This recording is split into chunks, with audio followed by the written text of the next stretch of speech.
Hello and welcome to the Traditional Arts Indiana Rotating Exhibit Network webinar or workshop. It's a free resource that we're providing to folks to help them understand a little bit about the Rotating Exhibit Network or Traditional Arts Indiana's Traveling Exhibit Network program. Welcome to you all. I think we've got a couple of people in the participant list here. But I'm sure that folks will find this useful as a recorded workshop as well. You'll notice in the chat line, if you have any specific questions or anything you want to make sure that gets addressed, feel free to type in a question or something there in the chat room. So we've got a couple of people in the webinar. I'm Jon Kay. I'm the Director of Traditional Arts Indiana, which is recognized as Indiana's official state folk and traditional arts program. Basically, we're housed at Indiana University in the Department of Folklore and Ethnomusicology, but we're also a partner with the Indiana Arts Commission, which is a branch of state government. And in 2007, Traditional Arts Indiana was recognized as the official folk and traditional arts program for the state of Indiana. So we've got a few people joining us here in the chat room, so that's great to see. I'll just go ahead and move directly on into the content, and we'll talk about what the Rotating Exhibit Program is all about. What is the Rotating Exhibit Network, or what we here around the office like to call it the RIN program? Basically, it is a nice program that loans for free, specifically to libraries, and I'll talk a little bit about why that is, but we have loaned them out to historical societies, as well as community colleges, universities. We put them lots of different places. And they're single panel, very decorative. Here's two panels. One is for Prince Julius Adeniyi on the left, who is a Nigerian drum master. And on the right is Harold Klosterkemper, a wonderful fiddler from here in Indiana. And it talks about their traditional arts and the communities in which they're a part of. We'll get a little bit into the details of the program. Traditional Arts Indiana loans these panels free to libraries and other nonprofit organizations. We're able to do that because we receive grant funds to produce them and to help with the loaning of them. And we're committed to the idea that we're going to try to reach underserved communities throughout the state of Indiana. And that could be rural communities, it could be inner city communities, it could also be communities that just don't have access to arts that are relevant to them. There might be lots of arts going on around them, but subsets within the community. So we try to make sure that our programs are relevant in a lot of different ways. This quilt is one of a pair of, or this exhibit is one of a pair of panels that we loan about quilts in Indiana. This is one features the work of Bernice Inyart from up in Grant County, Indiana. Really very creative, but works within a very traditional medium as well. Very, very beautiful work. The exhibit panels are self-contained. They are basically, you can set them up in like 5 minutes. They're very easy. You've probably seen these at conferences and in malls and different places. It's just a roller blind stand that pulls up out of the base. You've got a pole that slips into it, and it sets up. And so you can literally set them up in less than 5 minutes. I've set up a whole slew of them in 15 minutes for an exhibit program. And then they pack up just as easily. So it's really intended to be able to be put any place within these public institutions and can be set up quickly and easily and broke down simply and easily as well. So we want to make sure that people aren't spending a lot of time working with these. we want the exhibit to do the work, not the people having to spend a lot of time setting them up.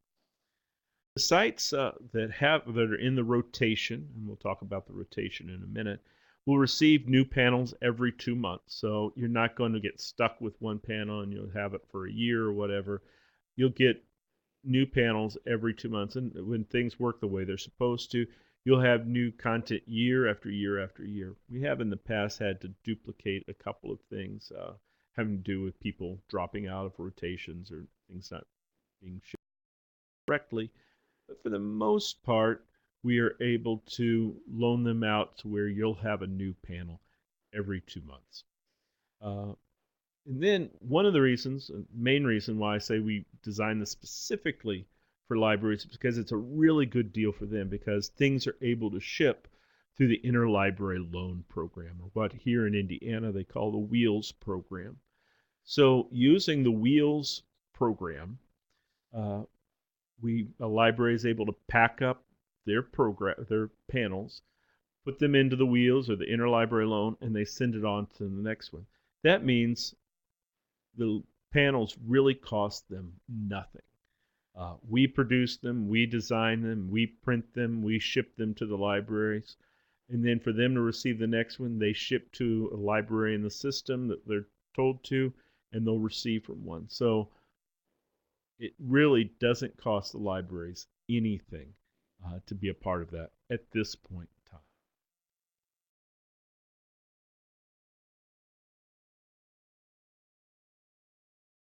Talk a little bit about what the exhibit panels are really about.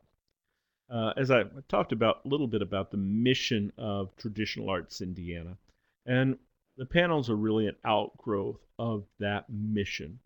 The panels focus on Indiana traditions. So it could be something like persimmon pudding. We have a panel on Judy Shaw, who's judged the persimmon pudding contest down in Mitchell, Indiana, and is kind of locally known for making some of the best persimmon pudding you could sink your teeth into. We've also done programs that are based upon Hoosier artists, like the one featured here is Vicki Graber. Vicki is a fifth generation willow basket maker, learned from her father, who learned from his grandfather. And it's a tradition that goes back within her Mennonite family for generations. We've also produced panels about Joe Rice, who's a fourth generation, I believe, glass artist within the St. Clair family tradition, who still makes glass paperweights and lamp stands and built glass construction as his family has done for generations. We have a panel featuring the work of Dee Neerman, who's a fifth generation rug weaver from over in Jackson County, Indiana. She produces just beautiful wool rag rugs, and she doesn't get out too far beyond her community, but she enjoys for people to enjoy her rugs, and so we've enjoyed working with Dee over the last several years to produce these panels. Also, some of the panels explore not necessarily specific artists, but communities. We've got one that's coming out this year that looks at the Pekin 4th of July celebration down in Washington County, Indiana, which is the oldest celebration, the 4th of July celebration in the United States, or I guess you could say in the universe for that matter. Not very many people are celebrating the 4th of July. But it's been pretty much established as the oldest celebration of its kind in the United States. And we've looked specifically at the Spirit of 76 band. It's been going on since at least the 1950s, as well as the Bucking Model T, which is a crowd favorite there. We look at those two traditions within that community. So the panels really focus on people in Indiana, community members that are here. They're not always, I'm kind of looking at the list now, realizing these are kind of old time Indiana things, but you'll see as we go through, some of them are about more recent immigrants to Indiana as well. So it's the traditions people bring here to Indiana, not just those that are long-standing traditions here in the state. And that's a good segue into discussing the evolution of design. If you look on the left, this is one set up in an Indiana reading room, someplace here in Indiana. I can't recognize it too much. That's the one we did, first rotation that we had, focused on Joe Rice and the St. Clair glass tradition. You can see the colors aren't that great in it. It's a lot of text. Photographs are small and kind of blocky. Each of the has captions with the pictures. Uh, Not really as visually arresting as what we wanted them to do. Uh, we changed the size of the panels. We've changed the color schemes of the panels. You look at this one to the right is Manjit Singh, who's a Sufi harmonium and tabla player from up in Indianapolis. And you can see how pictures are bigger. The photographs are much more engaging. And the uh, we also make use of quotes from the artist a lot more. So you hear the artist talking in their own words about what that tradition means to them. So that's all part of the evolution process. We've been doing the rotating exhibit program for several years now, and we kind of got it down to what we want it to be at this point. So I'll move on to the next slide. Again, if you've got questions or anything that you want to check out or ask about, feel free to be typing them into the chat, and I'll try to address them as we go. Talk a little bit about the rotation. If you are a library, then we will send out the 6 panels that we produce each year to all the libraries. So if you're Jefferson County, which is in the upper left-hand corner of this slide, Jeffersonville Township Library down in Jeffersonville, Indiana, you'll keep the panel that we send you for 2 months. And then you're able to loan it to Hancock County. You send it on using the Wheels program to Hancock County Public Library. But you'll also, if you're Jeffersonville, will receive a new panel from Lawrenceburg Public Library using the Wheels program. And everybody in the rotation then receives a panel from a library, and they pass on to a library that's in the rotation. And if you follow a simple blueprint, each library will get a PDF of this schedule here. Each time you know who you're going to send it to, who you're going to receive it from. If you don't get it on the date you're supposed to, you can email the person and say, have you sent me my panel yet? And they should be able to contact you. If you don't hear back from them, we've got a great resource, Chris Roush here, who helps facilitate the program, part of our office staff. So it's a great system if everyone does their part, and we've tried to design it in such a way that everyone can use it.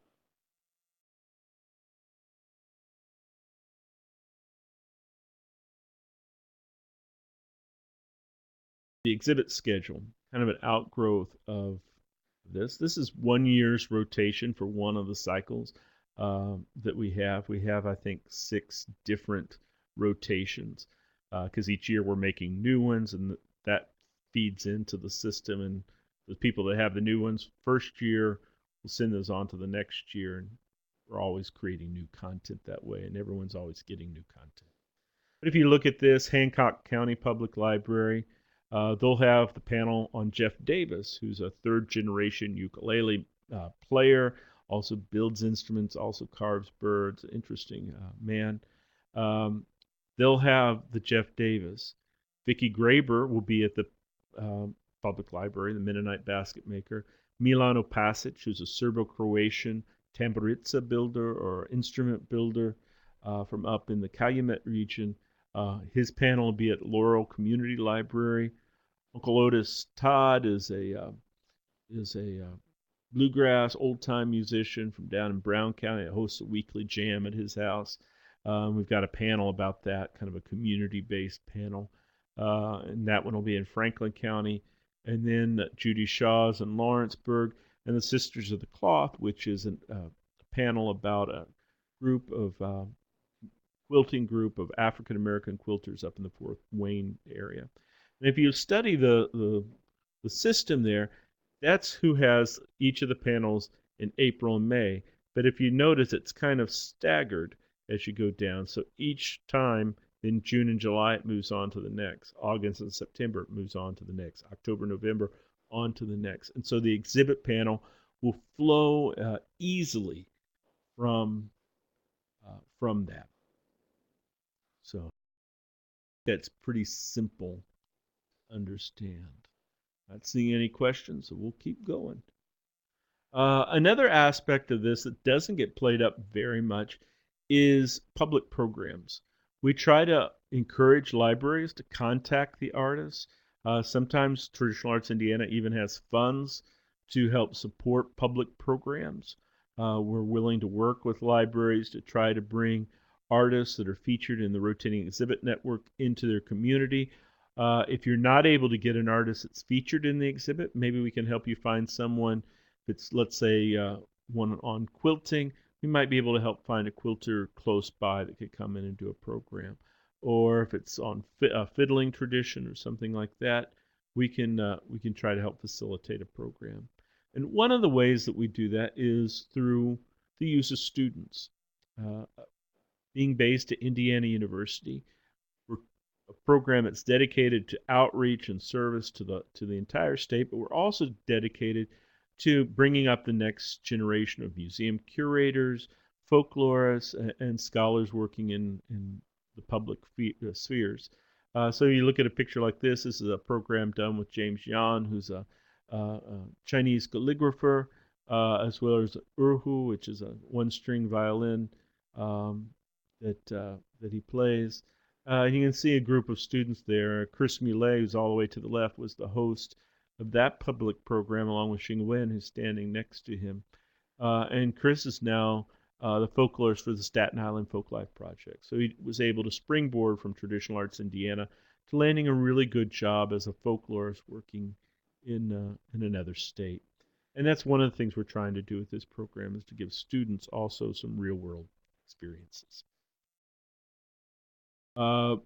Programs can be operated in a lot of different ways. Some folks are very comfortable about standing up and talking about their work. Some people would like to do just a demonstration. They don't want to stand up in front of public, but they could be there doing their craft or showing off what it is that they do. Sometimes, like here's a picture of me with Dee Neerman. She's holding a quilt that her mother had made probably in the 1950s and talking about that. You can see I'm standing off to the side, and I'm there helping facilitate. Dee's a great talker, but I was kind of asking her some questions and helping lead the direction of the program.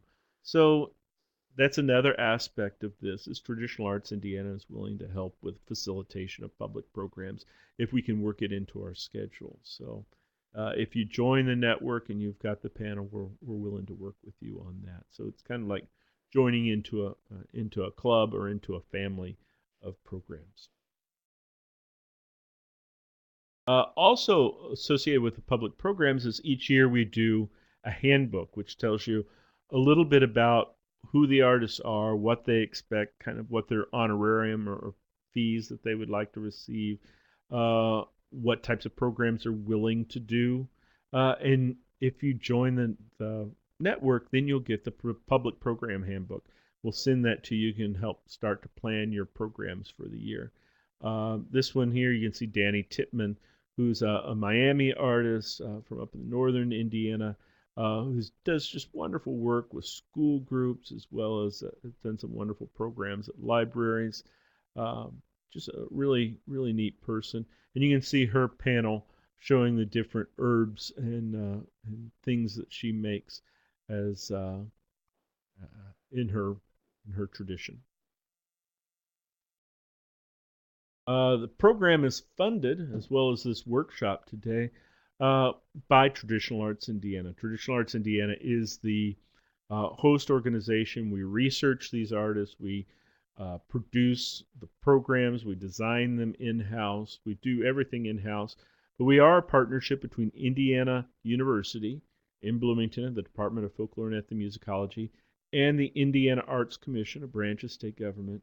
But usually our funding comes directly from to actually print the panels and to create them and to work with the artists, our funding often comes from the National Endowment for the Arts. So those are the funders of our program and how we're able to make this available to institutions throughout the state of Indiana. If you have any questions about the Rotating Exhibit Network or about Traditional Arts Indiana, I encourage you to go to the Traditional Arts Indiana website at traditionalartsindiana.org, or you can email us at tradarts@indiana.edu. Those are the best ways to reach us. It's through that. And so if you have any questions, feel free to reach out to us that way. And if you've got any questions or anything you want to ask, feel free to type away at this point. Give a few minutes.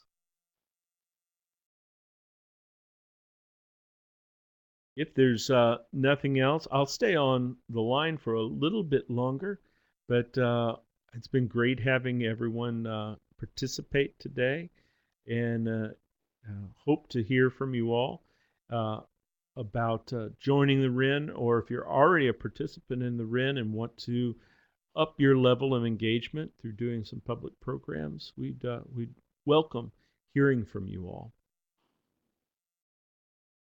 Have a good afternoon.